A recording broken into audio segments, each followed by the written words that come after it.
Here. Now we try.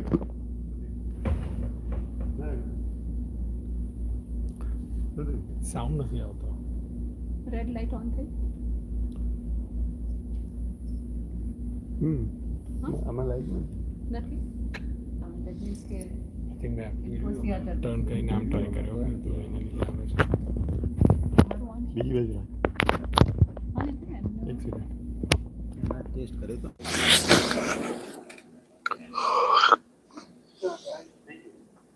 Microphone on છે. હા કોણ Hello?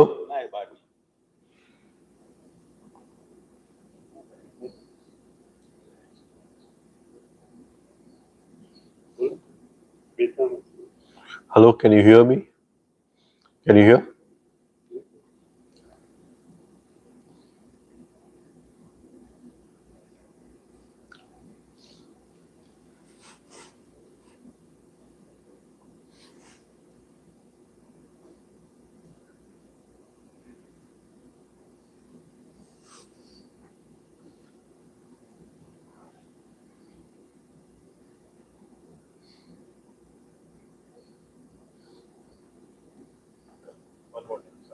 Can you hear me now? Hello? Right.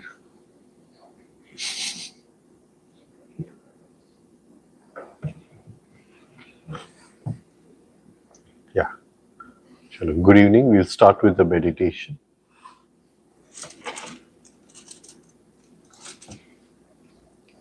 Close your eyes. Relax the body. Breathe with the music.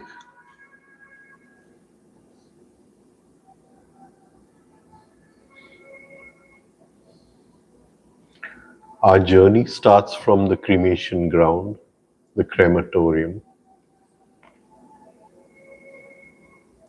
Visualize the cremation ground.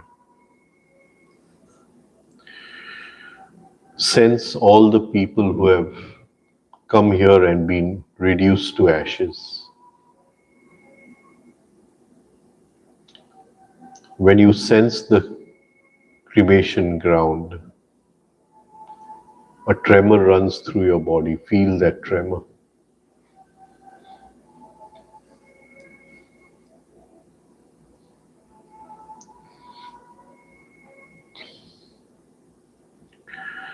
Now visualize yourself at home.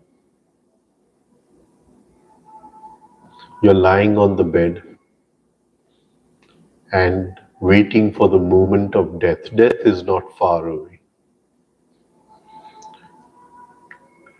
Before death comes, we experience certain symptoms which tell us that death is just around the corner.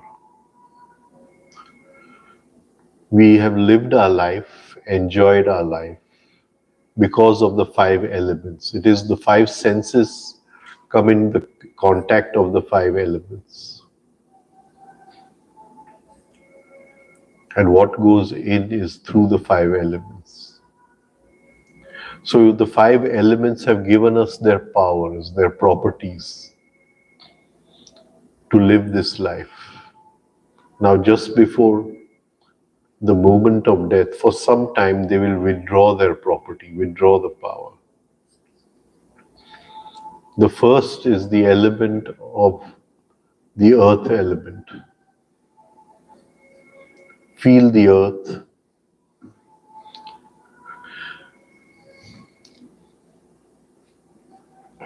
The earth has given us support. Thank the earth element for the support it's given. We may be sitting on a chair, we may be lying on the bed, but somebody pulls away the support and we are hanging mid-air. And this feeling will come before death when the property of earth is withdrawn by the earth element itself.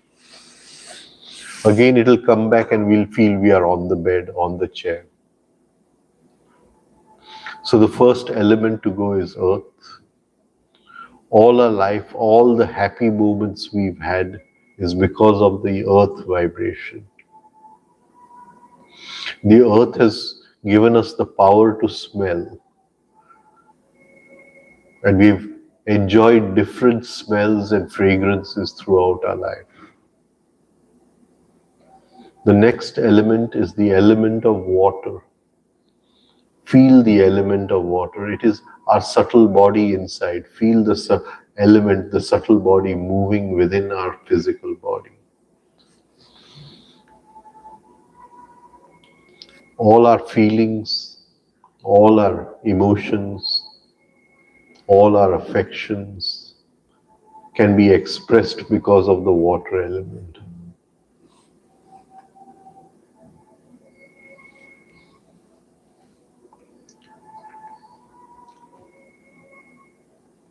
Thank the water element.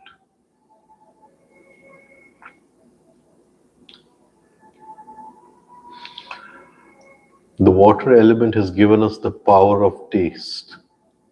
And when it withdraws its power, we'll feel as if we can't taste anything. No taste in the mouth at all.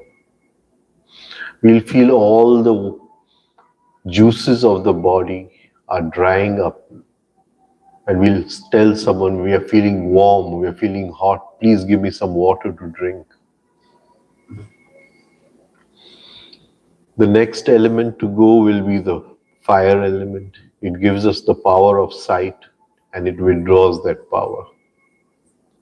For some time we will feel that we become blind. We can't see anything around ourselves. Again the power comes back. The fire element gave us warmth, comfort. It brought purification. We enjoyed cooked food because of the fire element. So we thank the fire element. We thank the wind element, the air element. It gave us locomotion. We could move wherever we wanted to. It gave us the power to sense, the power to feel. And it is that power which will go away for some time. We won't be able to feel anything. We'll touch something, but we won't be able to feel anything.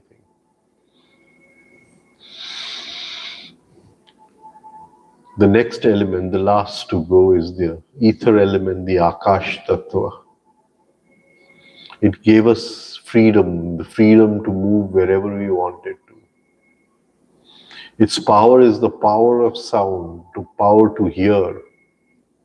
And for some time we'll become deaf. We can't hear what other people are saying.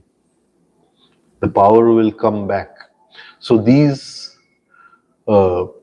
symptoms will come before death, they'll go and come, and as death approaches, they'll stay for longer periods of time. As the moment of death approaches, feel all the energies of your body, from every cell of the body, being pulled together, as if there's a deep pulling within the body, and coming together right at the base of the spine, concentrated in a small dot. This is the pulling of the bow, the string of the bow. It is on this that the soul will escape from the body. In that moment, as death approaches, after the pulling, in the last 3 minutes, life will rewind. See your life in reverse time. From an old person, you become a young child again. Go back in reverse time. Go through the milestones of life. And if we have practiced this, then we can, at that moment, change the decisions we made in certain crossroads of our life. And then we'll see a flash of light, and in that light, all the memory of this birth will be erased. And the final point which will be erased is when we'll forget our own name. And that is the moment the string pull is released and the soul escapes through the top of the head. See it happening and see your body lifeless on the bed. You are watching your body from outside.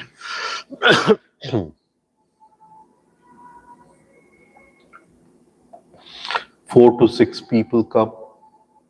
They carry the body to the cremation ground. See the body being put on wood and the woods being lit up and the fire engulfing you, and slowly everything is reduced to ashes. Just the ashes remain.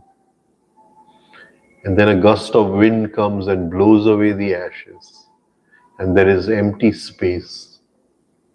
And looking at that empty space, sensing that empty space, being with that empty space, let us breathe in rhythm for 1 minute.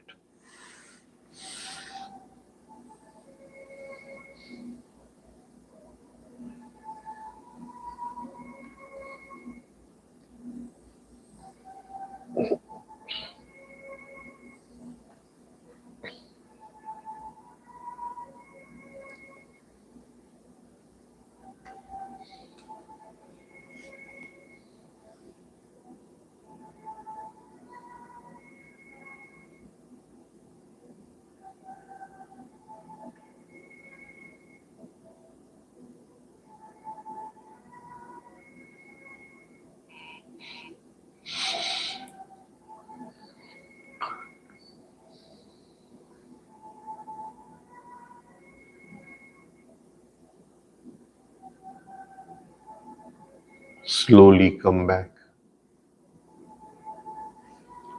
Slowly open your eyes.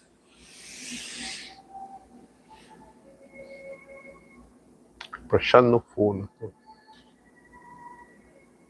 Kazat samrat nahi.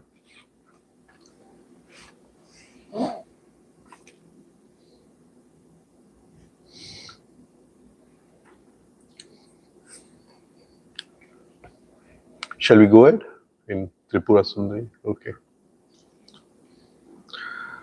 Now,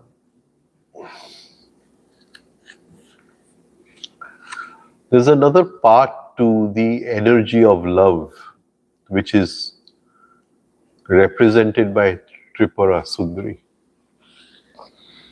Whenever we experience the energy of love, for some time we are free of negative emotions. So if we can look after that energy, if we can hold on to that energy, see, the energy of love comes as the result of someone else. It is other oriented, it is object oriented. But from that, we say that the other person is just the excuse. And we hold on to the energy in spite of whether the other person is there or not there. Then from objective love, it becomes subjective love. Object oriented, it becomes subject. And then we look after that energy. And if we can look after that energy properly and allow it to grow, allow it to permeate our being, then we don't have to work on negative emotions. We are free of negative emotions. Where there's love, there cannot be negative emotion. And this is something with which we can work with. And Tripura Sundari represents that, what you call, beauty of love. Now there's a story behind the origin of Tripura Sundari.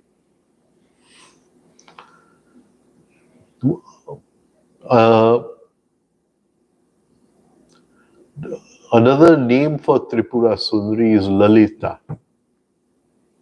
And we have the very famous Stuti to Tripura Sundari, which is called as Lalitha Search now. Right? It's a very famous. Now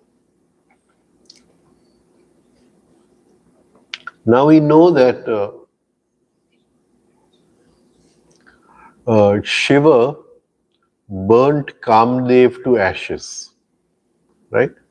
The gods had asked Kamdev to shoot arrows of love to Shiva, so that Shiva, who was in meditation, would open his eyes. And when he opens his eyes, he's been hit by the arrow of love. And he sees Parvati sitting in front of him.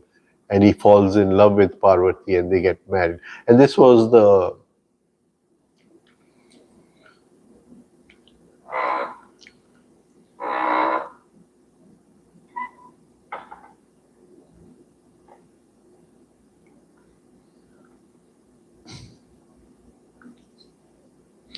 and so Kamdev was, now it so happened that when Kamdev shot his arrows, at that moment Shiva was in meditation, but in meditation his eyes had gone up.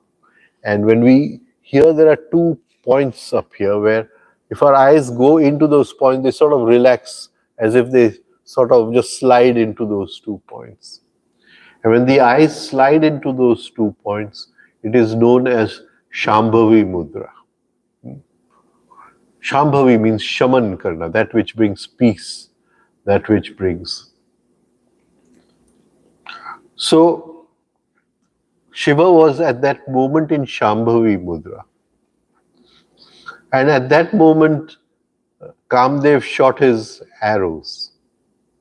And he opened his eyes, and because he was in that mudra, he couldn't help it. His, what do you call, anger was so powerful, it burnt Kamdev to ashes. Right? Now, this tells us a lot about Shambhavi Mudra, that when you want to rise above the instinctive urge of sex, Shambhavi Mudra is a very, very powerful mudra to use. It tells us something about that. Now, Kamdev has been burnt to ashes, but Shiva has a whole flock of Ganas. And one of his Ganas, his name was Chitrakarma, the one who creates pictures, the one who creates statues. And he takes the ashes of Kamdev and he makes a man out of those ashes.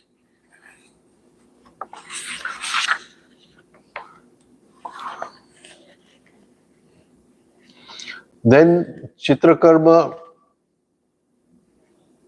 asks Shiva to give him a powerful mantra, which Shiva does. By reciting the mantra, right, one gains half the power of your opponent, your enemy, right, just by reciting the mantra. And so this form of ashes of Kamdev, it turns into a demon who has this mantra. Every time he recites the mantra, half of his enemies, what you call, power comes to him, right? And when Shiva sees that Chitrakarma is creating this man, he shouts, Bhand, Bhand. Bhand means bad. You're doing the wrong thing. You're doing the wrong thing. And so this Asur, which was born out of these ashes, created out of this, his name was Bhandasur. Bhandasur.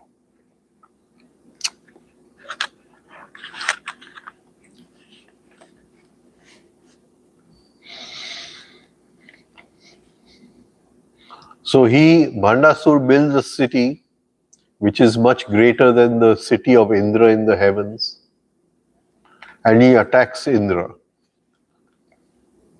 Indra runs away. He doesn't know how to fight with Bhandasur. And he goes to meet Narad. Narad tells him to ask Tripura Sundari for help.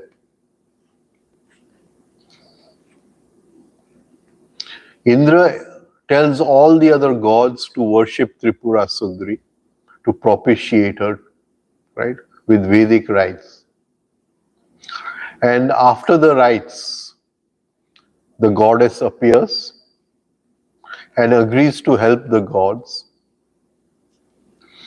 Now when Shiva gave the mantra to Chitrakarma to create this Bhandasur, he had said that his power will last for 60,000 years. So by the time the gods get together and they pray to Tripura Sundari, 60,000 years have passed. Right?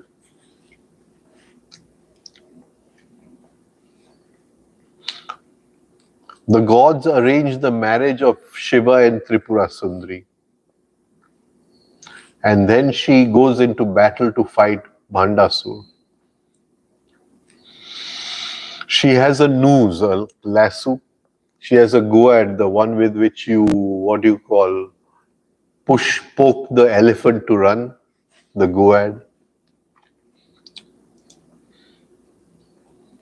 And she's ready to fight with Bhandasur. Bhandasur is laughing, he's amused. He's saying, all the people who have come to fight me are females, there's no male come to fight with Tripura Sundari with all her maidens.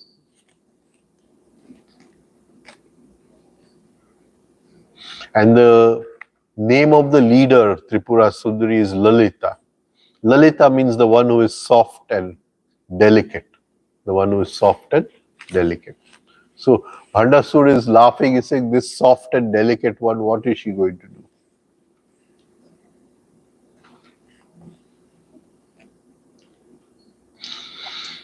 Then Tripura Sundari and Bhandasur, they come face to face and they are fighting each other. Each creates different weapons, different demons to fight each other. Bhandasur first creates Hiranyakashipa. Lalita produces Prahlad to defeat Hiranyakashipa. Then Bhandasur creates Ravan. Tripura Sundari creates Ram. And again, he is defeated. And then Bhandasur creates Mahisasur. So she creates Durga. And Durga is ornamented with jewelry. And Durga slays Mahishasur.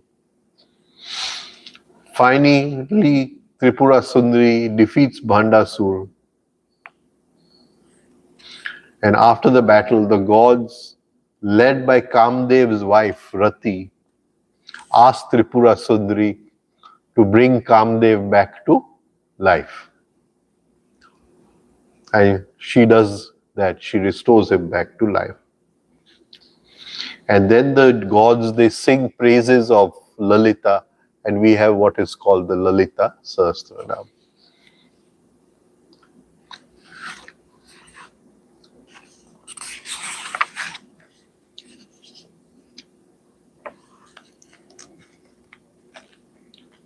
So Lalita, in her mind's eye, she creates Kamdev, and then Rati sees that her husband Kamdev has been brought back to life.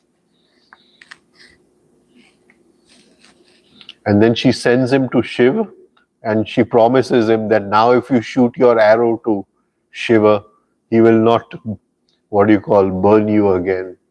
And so his arrow of flowers, it pierces Shiva's heart, and Shiva falls in love with Parvati. The gods wanted a son of Shiva, whom we call as Kumara, right? And they wanted him to lead their army into battle. Right? So Bhandasur represents the reproductive energy in nature.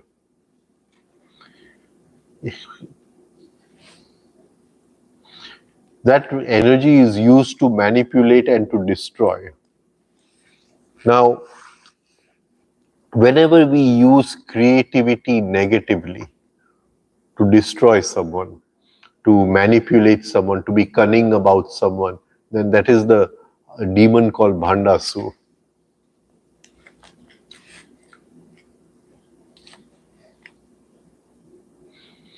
And the feeling of lust, and we will see that even the great sages, some of the great rishis are also cannot do anything in front of Bhandasur. They are overpowered by lust.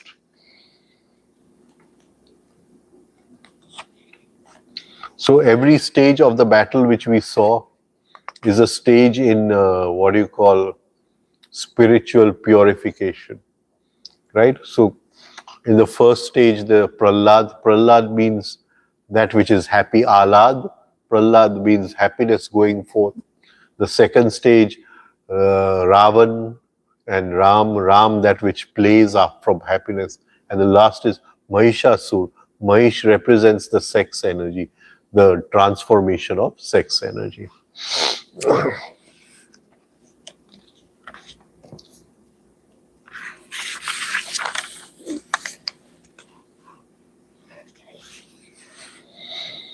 Now the mantra of Tara was Omkar, the humming of the Omkar, not Om, but right, the humming of the Omkar. Now if we go into the world of Tripura Sundari, 3 cities, we will understand her more. There are 3 initial forces of creation, which we call as Tamas, Rajas and Sattva. Yeah, it is out of these. They are the forces of creation, the forces of maintenance, and the forces of death. And they form a triangle, and this triangle divides into 9 triangles which form the Shri Yantra, the Yantra of Tripura Sundari.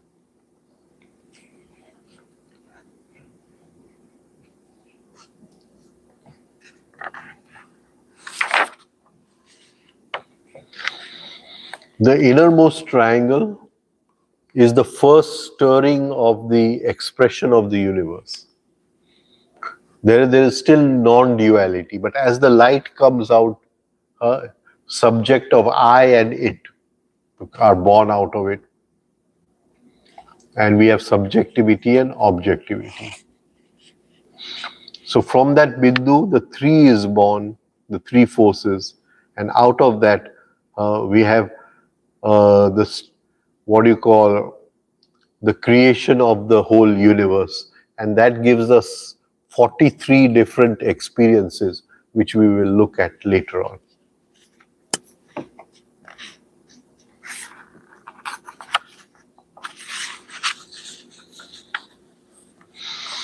Now the imagery, let us go into the imagery. Tripura Sundari is shining. She's shining as the light of the sun.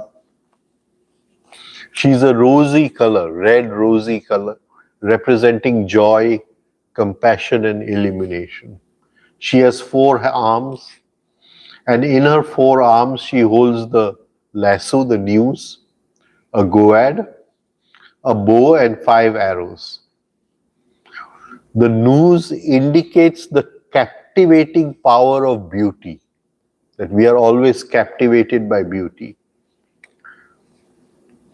But the same noose can, if used properly, can tame the lower passions and the animal instinct within ourselves.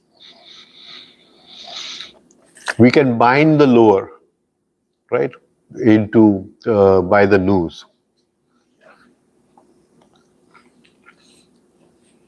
The goad is what is called Ankush. It is a pointed hook instrument which manages the elephant. It is the ability to push oneself at the moment of getting attached to something.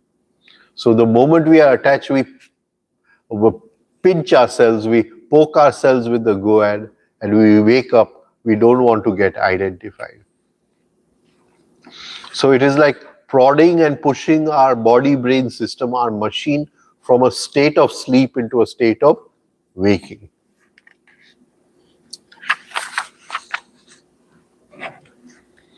The elephant represents elephant-sized desires. When the elephant goes mad, it runs amok, destroying everything. And desires can ruin everybody's lives when desires run amok. So the control of desires is through the elephant goad.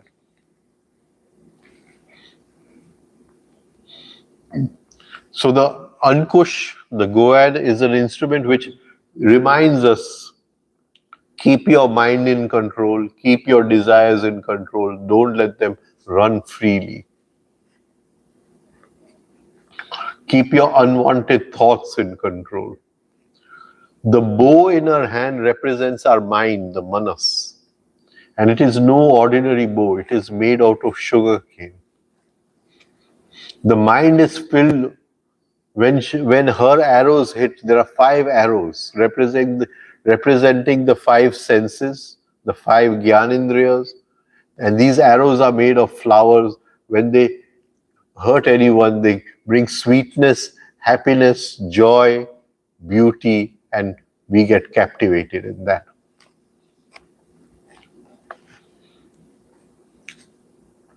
Sweetness also has a higher thing, that many times impressions which come in are negative impressions. They are impressions which bring disharmony, but we can transform those impressions into the impressions of something higher, or transforming it into sugar, into something sweetness. She is adorned with ornaments, representing the overflowing abundance of our being. That's the energy and everything. Where Tripura Sundari lies, there is prosperity, there is abundance in being. She is that within us which decorates the incoming impulse, right? So we have an impression coming in, but we don't just have that impression. We decorate, we make that impression higher, we sweeten the impression, right? And then the soul enjoys that higher impression which we have decorated the impression coming in. Like somebody hurts us, so it is a negative impression coming in. But we sweeten the impression that this brings the negative impression hurts us, it is bringing us knowledge of the ego. We are turning the lower impression into a higher impression. And it is this represented by Tripura Sundari. the transformation of impressions.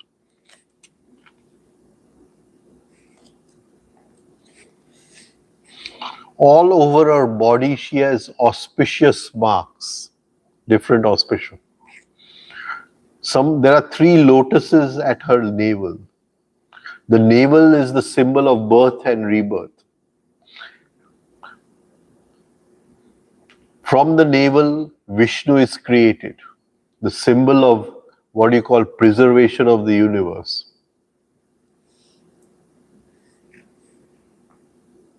So she has 3 mesmerizing eyes, and they are we have already gone through that, the fire, sun and moon. She is lying down on Shiva. Shiva is on a throne.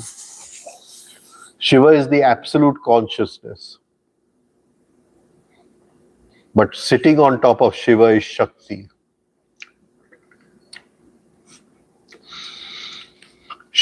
On top of Shiva there is a throne, and she is sitting on that throne with 4 legs. And the legs are the gods, Brahma, Vishnu, Rudra and Mahesh. Brahma is the power of creation. Vishnu, cosmic maintenance, Sthiti. So Brahma is Srushti, Vishnu is Sthiti, and Rudra of destruction or dissolution. And Mahesh symbolizes the divine power, that all this is happening, but we can just be a witness to all that is happening. And that is the throne of Tripura Sundari. So she is a witness to the play of 3 forces.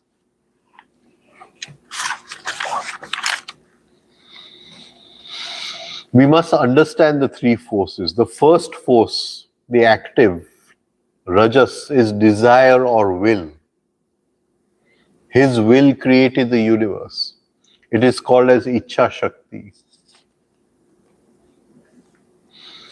This, within the Paramatma, within that divine wholeness, there was a desire, a longing to express itself. So this longing is that desire. And whenever we feel that longing, we move into that state where the unexpressed, what you call, wholeness is trying to express itself. Try to pause. We have a longing for money. Try to pause. Sense where the longing is come from. We have a longing to be with someone. Pause. Try to sense where we have a longing to be free of loneliness. We have a longing to check our messages on the phone. Pause. Where is that longing coming from? We have a longing to give it back to someone, to get even with someone. Again, pause. Longing leads to possessiveness. The minute I long for someone, then I want to possess that thing or the person. And the minute we possess Tripura Sundari, who is so beautiful, she becomes very ugly. Right? Now, real longing within us is the longing for God. And it is that longing which creates the fire of tapa. Now, so from all object-oriented longings, if we can make subjective longing. See, I see this with you. I say it's very beautiful. I must also have one. So there is a longing. Now, it is an object-oriented longing. Now I understand that these objects are just, what do you call, instrumental. And I go into the longing and I realize that this is just an excuse. All longings are only the longing to be complete, to be one with God. So I use the longings of outer things, objects. I use the longings for outer people, for company. Even the longing to give it back in negative emotions. I use that to become subjective and to dissolve into the longing, to realize that all longings is just longing for one thing.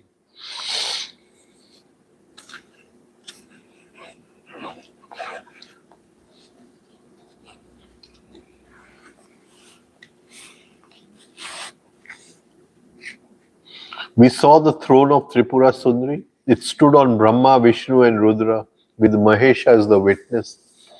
The witness is actually Akash Tattva, pure, the background to the universe. So the Akash is a witness of everything, right? And we see it. Brahma is expansion, desire, movement. He becomes the wind element which goes to and fro. Air is sattvic in its lightness, rajasic in its ability to move, and tamasic in its ability to give you sensitivity. I won't go into all this.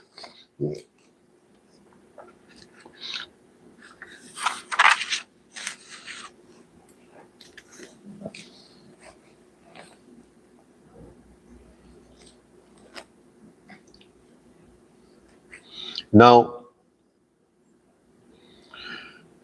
Tripura keeps sending her arrows, and the more she sends her arrows, the more we get identified.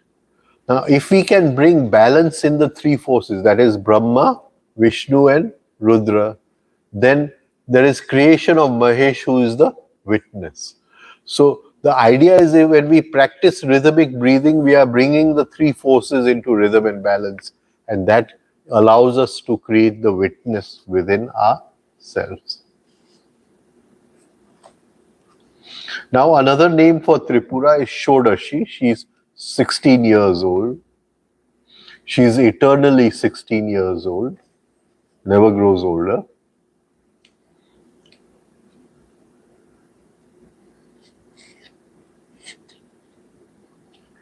The name is understood to mean that she has 16 good qualities. Or she who is the 16th. It probably refers to the phases of the moon. The lunar tithis are 15 in the bright half and 15 in the dark half. And beyond this, the 16th is that which is not a kala of the moon. It is beyond the mind, the moon being the mind.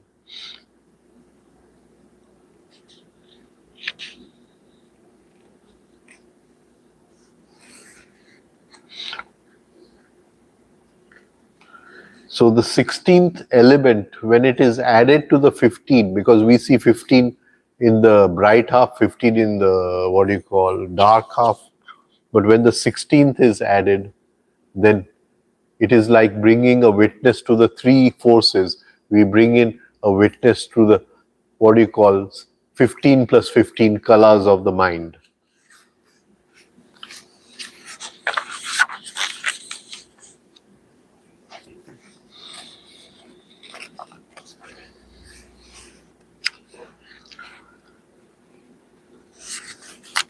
Okay, I'll stop over here. She has one more form which is called as Kameshwari. And Kameshwari, she is an imagery for sexual desire. And we will stop here, just finish Tripura Sundari over here, right? If there are any questions, then we'll take those questions. Tomorrow I'll take Tara, and day after we will take the yantra of Tripura Sundari, which is the Shri yantra. Right? Any questions? Anyone else? Rajan, at the end, खाली जे 10 महाविद्या છે એ 10 महाविद्या અને એના બીજ મંત્ર એક list આપી just for our knowledge. We'll take that. અને just કે like Kali so wanted to manifest, then Tara is in the process to manifest, and then Tripura Sundari manifestation. So the beginning of sunshine. Sunshine. So that way all the 10 just in couple sentences. Yeah, I'll take it. I'll take it that way. And we'll also practice the mantra Rim, which is of Bhuvaneshwari. That is the most powerful mantra of all the,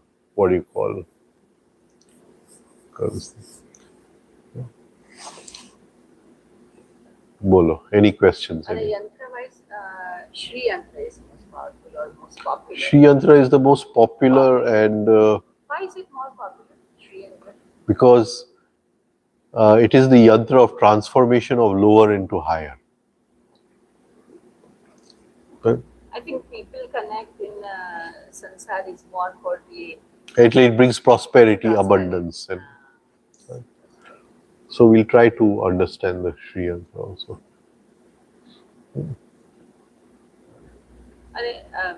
So Shri, is that Lakshmi also?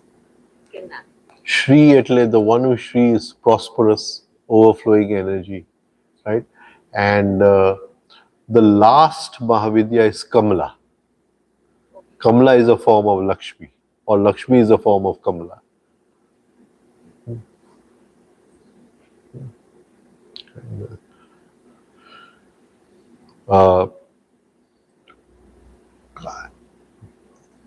Kameshwari lived in a city called Srinagar, right? And the whole Srinagar was like the Sri Yantra. It was based on the Sri Yantra. I'll just see.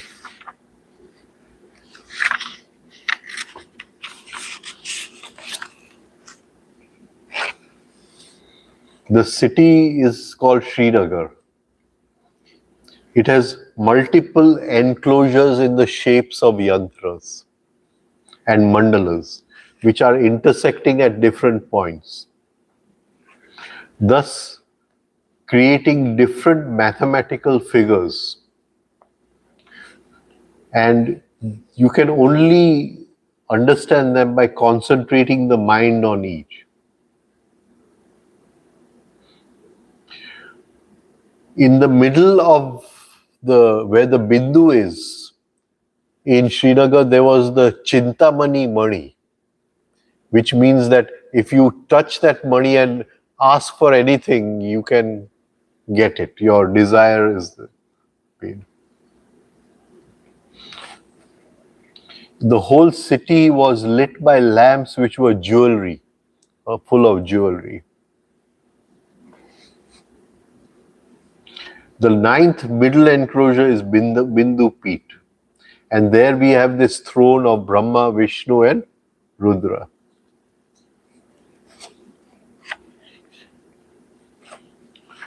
The steps to the throne are created by the 25 tattvas, right? So, Prakriti, Buddhi, Ahankar, Manas, sense organs, organs of action, the subtle elements and the gross elements, the 25 tattvas, and of course the final tattva, the Bindu, the Purush. So these steps are leading up to the throne of Kameshwari as Lalitha Tripura Sundari, sorry. Is that why the Sri Yantra is in a three-dimensional kind of? Yeah, Sri Yantra is worshipped in three different forms. That is the two-dimensional, and in two three-dimensional forms. In one three-dimensional form, it is elongated like this, and in one three-dimensional, which we did in the afternoon, it is rounded like this. Right. So it is worshipped in three forms. Right. And is there any connection between tortoise and the Sri Yantra or not? No. Different enclosures are connected with the different chakras in the body, and the total number also represent the Sahasrara chakra, which has 1,000 petals. Kameshwari Devi, that is Tripura Sundari herself, is Kundalini Shakti, and she is coiled as the base of the spine. Now, there are 43 small triangles, each representing an aspect of her creation.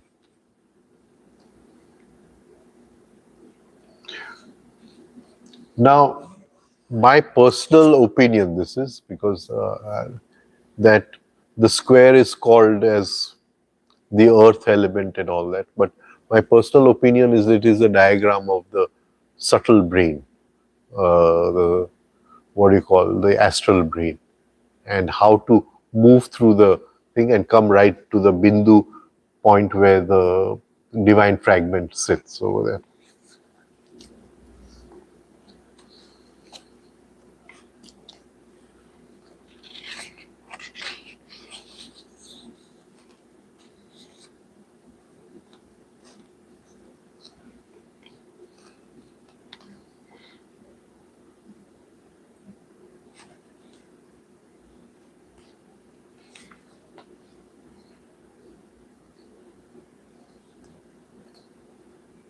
Now,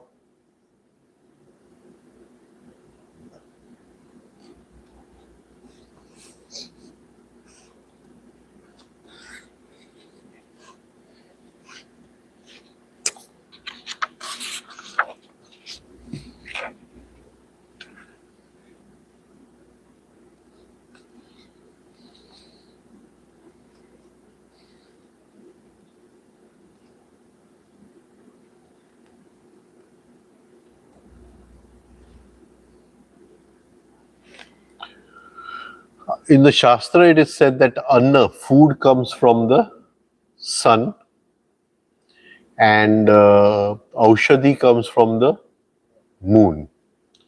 Now, before the advent of electricity, a woman's cycle followed the moon. With the advent of electricity, women started seeing that their cycle started getting upset. It was not following the moon any longer. So it is a 4-week cycle, and each week had a special significance. I'm just talking about some parts of this Kameshwari. The first week is called as spring. Spring means what do we call it? Vasant Rutu. This is the week where the woman starts menstruating, right? That is 3 to 5 days. Vasant is also where there's the shedding of the leaves at that time. So she's getting rid of useless things which are not to be carried in the body. At the same time, if she sits in meditation and gets rid of useless blockages which are blocking her path from the mind and the muscles, that week she can get rid of them very easily. The first week is also a good time where we want to finish off something which we are not interested in. It could be even a relationship, right?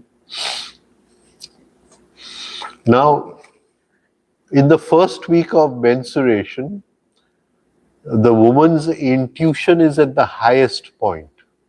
And if she uses that week for deep meditation, she develops her power of intuitive ability in that time. So this is the time to connect with higher dimensions, the time to retreat into self and take the attention in rather than letting the attention roam outside.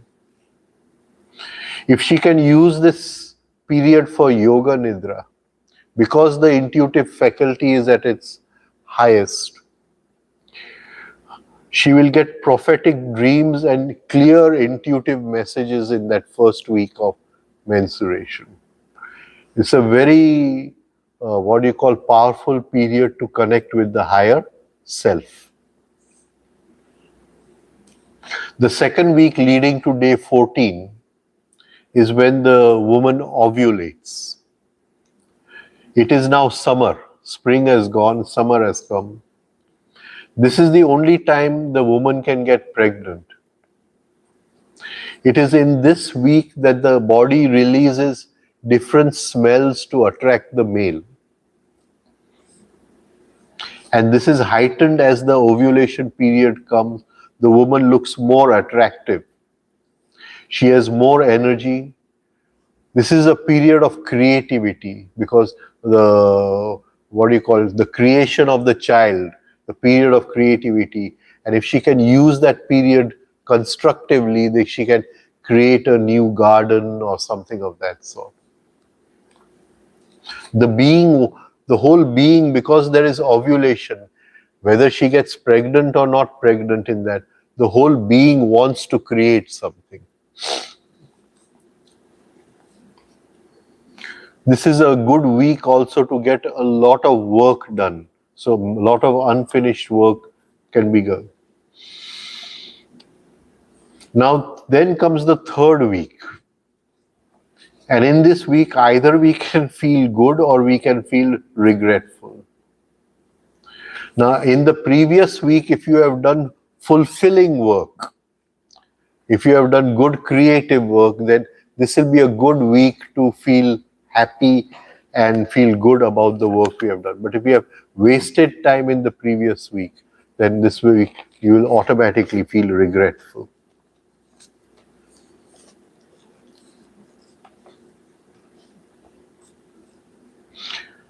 In this week, a lot of hormones start fluctuating. And from summer, we come into fall where the harvest comes and we harvest the plant. This leads to fourth week, which in science is called the PMS week. A lot of mood swings, premenstrual syndrome. Things are piling up because next week again it is going to be released from the body. This is the week to observe oneself, study oneself, and decide what you want to mentally and psychically let go in the next week. This is a week when women are very irritable in this because a lot of weight is there which they want to let go in the week coming. And they could also fight with someone in this week.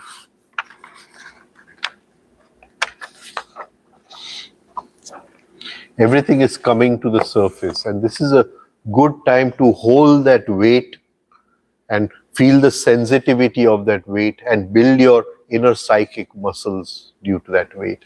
So I've just taken the woman's part. I've not taken the male part because the male part is little difficult. I've not taken the male part. Right. So the first week, that science was kind of lost. In old days, they were not allowed to touch anywhere. They have to sit separately. Yeah. So because that is the height of intuition, height of intuitive ability, and to connect with intuition inside. Yeah. So that science was lost and nobody knew about it. Yeah. So I just thought I'd touch upon it because, right. Well, the other question I wanted to ask was that, at the time of death, when the soul leaves, like all the memories are erased, the name is gone, right? But when the Atma releases the soul and it floats back to the astral belt of the earth, why it would hover around the old places and the people? The memory comes back, the name comes back. It hovers around for 13 to 16 days. No, but at that time the memories do come back? There is still that feeling to come back. You see, we don't realize, but so much of our life is mechanical. I getting up in the morning, I make my tea, this, that, all this is mechanical. And those mechanical urges, they sort of repeat over there.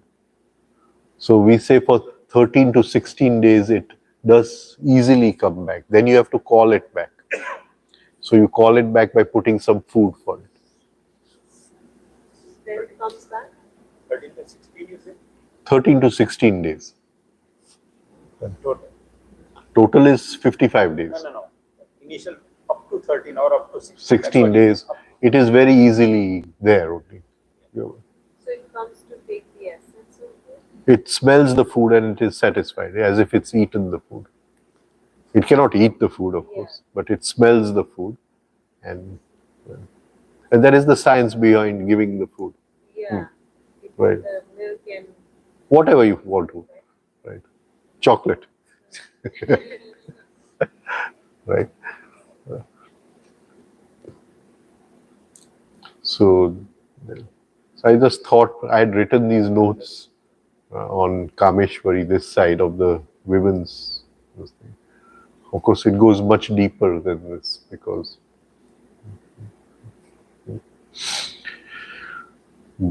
Yeah, please. I'll think tomorrow I'll take the Shambhavi Mudra. I'll take the Shambhavi Mudra tomorrow. Practice, stand against the wall, put the hand here and go up with the hand, come back. Right? At least start that practice. That is the basic practice. Stand against the wall and do it. Close to the wall. No, touching the wall. Touching the wall. Right? It's a very deep science, Shambhavi Mudra. We'll take it tomorrow. I'll take it tomorrow. I think Shambhavi wasn't to concentrate on your nose. That is Nisarga Rika Kriya, it is called. Nisarga Rika Kriya, where you're looking at the nostril. Tip of the Yeah, that is to, it is like a plumb line, you know, those, these masons use the plumb line. And this is a plumb line to the third eye. And that is why they do that kriya, to feel the sensation, the point where the third eye is, right? But this is, you take these eyes up into two slits over here and they relax over there. And that opens us this thing. The real Shambhavi Mudra is done here, near the medulla. Near the medulla. Very powerful mudra. and it activates Agna Chakra so well, right? It brings balance between the sympathetic, the parasympathetic, and it activates the Agna Chakra, and also it transforms the sex energy. Means if Kamdev becomes Bhasma, right?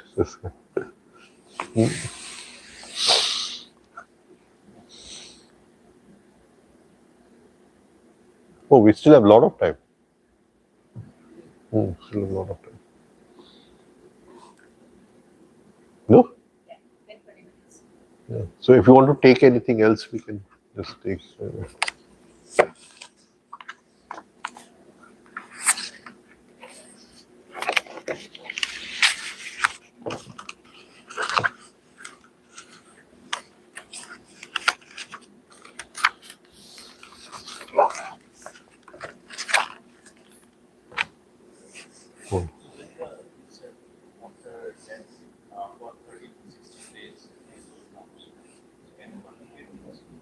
Can we?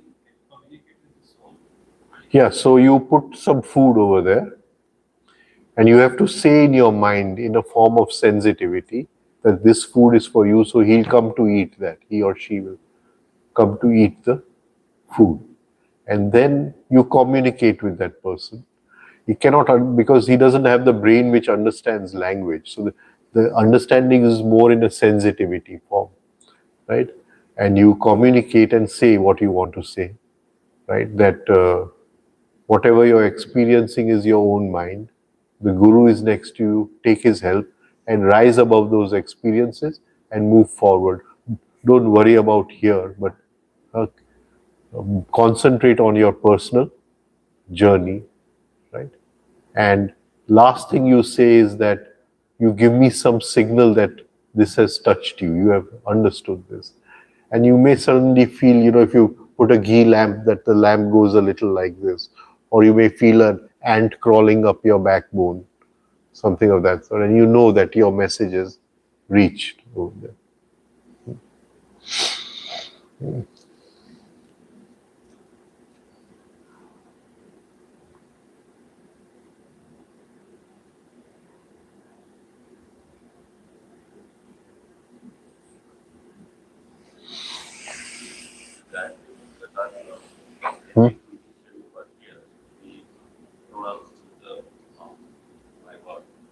I can't hear.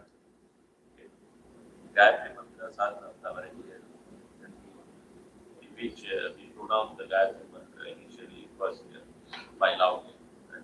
Yeah, you can do it 1 month at a time. You don't have to do it 1 year. So the first month you're just pronouncing it with the music. The second one, hold your lips like this, right? And say, oh, who, so many of those labial forms you won't be able to pronounce.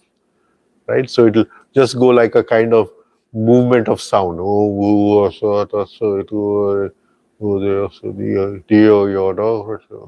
right? Then the third month, feel your voice box. So wind comes into your voice box and it touches the vocal cords like this, and sound is created. Try to feel that. Om bhu bhuva swa tat savitur, right? So what do you call? Sorry, in the third month, feel the throat. Fourth, feel the voice box. The what do you call? So in here you'll vibrate the throat in the third month. Om bhu bhuva swa tat savitur. Then you feel the air. That is in the fourth month. Om bhu bhuva swaha. The air coming in. Fifth month you vibrate the chest. Sixth month you vibrate the stomach. And from the seventh month till 1 year you vibrate the diaphragm. Now if you cannot feel the diaphragm, then 1 more month you vibrate the chest and stomach together. And by then Gayatri will penetrate into your blood system. Right? So that is how you do it. Huh? Chest, you just vibrate the chest, you say the guide, Om bhu bhuva swa tat savitur. Right? And stomach, Om bhu bhuva swa tat savitur. Both together, Om bhu bhuva swa. Right? You feel them together. So this way you can do it 1 month at a time. Right?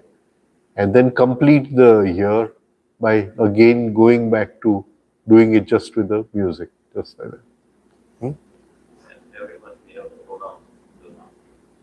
First the lips, second the throat, third the voice box, the vocal cords, fourth the chest, fifth the stomach, sixth either diaphragm or stomach and chest together, and then 6 months just feel the diaphragm movement when you're doing it normally with the rhythm.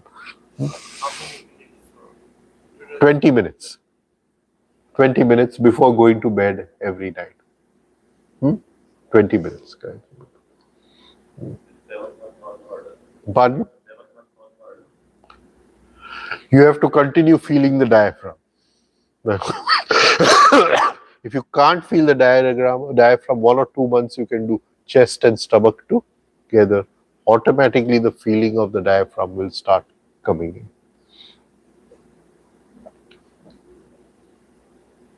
Are you doing it this way?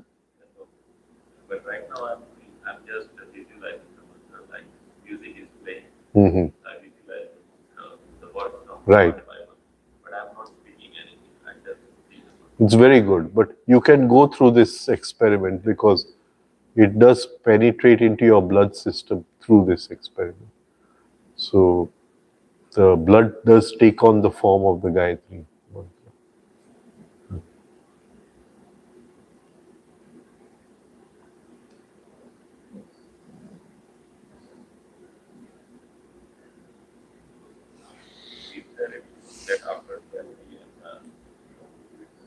Pardon? Initially, he used to say between 12 and 4 not to do it. But once you have become adept, you can do it even whenever you feel like. But preferably, we avoid 12 to 4. 12 to 4. That is the time when many thought forms are roaming around. And we don't want those thought forms to hear our Gayatri mantra.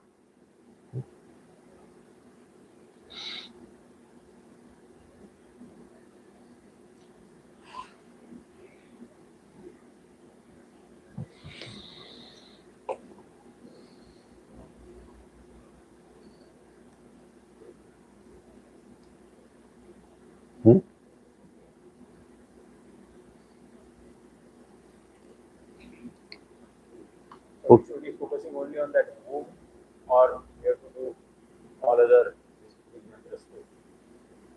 Ram, like Yam, Ram. No. Womb we did was the what do you call vagus nerve thing. Yeah, right. I know. It has nothing to do with this. No. That is a separate thing, I'm asking. Yeah. Should we be practicing all of them, or just focus on one? No. Do the womb. It's very powerful. right? I'm just going to take a little bit of Rim, because Rim is the Omkar of Tantra. It is the Omkar of Tantra. So I want to just...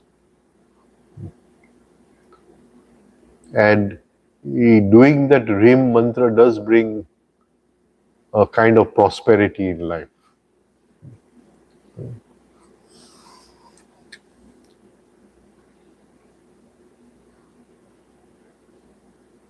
Bolo. Stop here, right? Okay. Good night. Thank you.